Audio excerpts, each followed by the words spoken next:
Here we go, the final tutorial about ray diagrams. Good on you for coming this far.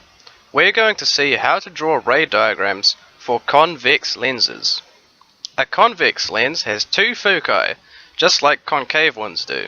The lens is symmetrical, so these foci are the exact same distance from the pole. These lenses are special because they're used in plenty of devices, the most obvious one being the magnificent magnifying glass.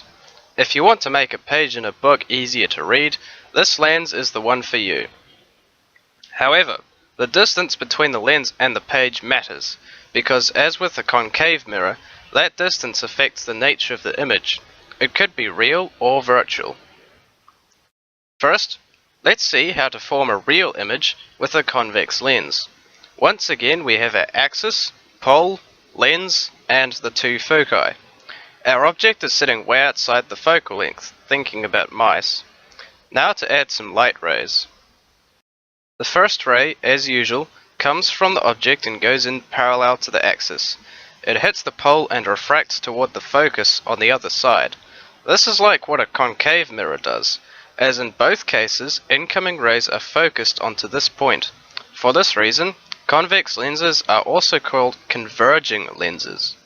Our second ray goes in through the near focus, like this, and hits the pole at an angle. It refracts and goes out parallel to the axis. Again, think of what happens with a concave mirror. There's actually a third ray we can draw, which goes right through the center of the lens. When this happens, no refraction occurs, and the ray just keeps going in a straight line.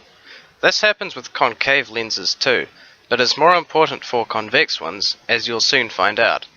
All three outgoing rays cross over at exactly the same point, and that's where the cat's image will be. Now, as usual, we need some words to describe this image. By now you should be familiar with these terms. It's diminished, since it's smaller than the object. The image is also inverted, or upside down. And it's a real image, because we didn't use any virtual rays to locate it.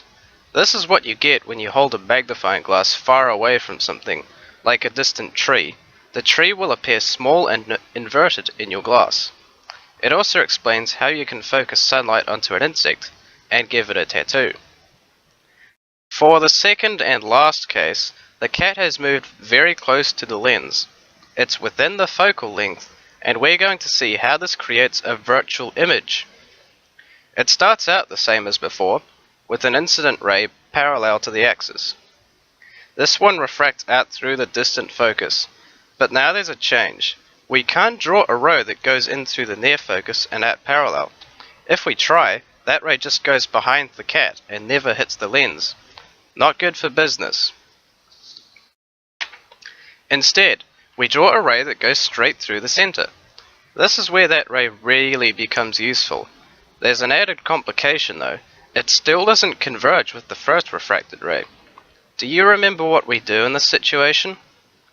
Yep, it's time for our old friends the virtual rays again. Trace them back as dotted lines and see where they cross over. In this case, the point of intersection is behind and above the cat's head. This is going to be an interesting image. And there it is.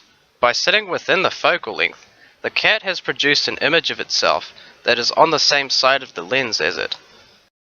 It's enlarged, upright, and virtual, because we used virtual rays to find it. This, my friends, is the final ray diagram I'm going to show you. Let's say goodbye to our fuzzy friend and have a quick recap. Convex lenses can be compared to concave mirrors, as both converge light onto a point, that point being the focus. They can produce a real or virtual image depending on the distance between the object and the pole. That's another thing these lenses have in common with concave mirrors. As usual, start the diagram by drawing a ray going in parallel and out through the focus. If you need to, draw a ray that goes through the center of the lens. Such a ray is not refracted at all. And now, I promise this will be the last time, use a ruler. Okay, that's enough from me. It's your turn to go forth and make some use of ray diagrams. Lenses are fascinating instruments, and these diagrams are the best way to understand how they work. Have fun with the next set of exercises.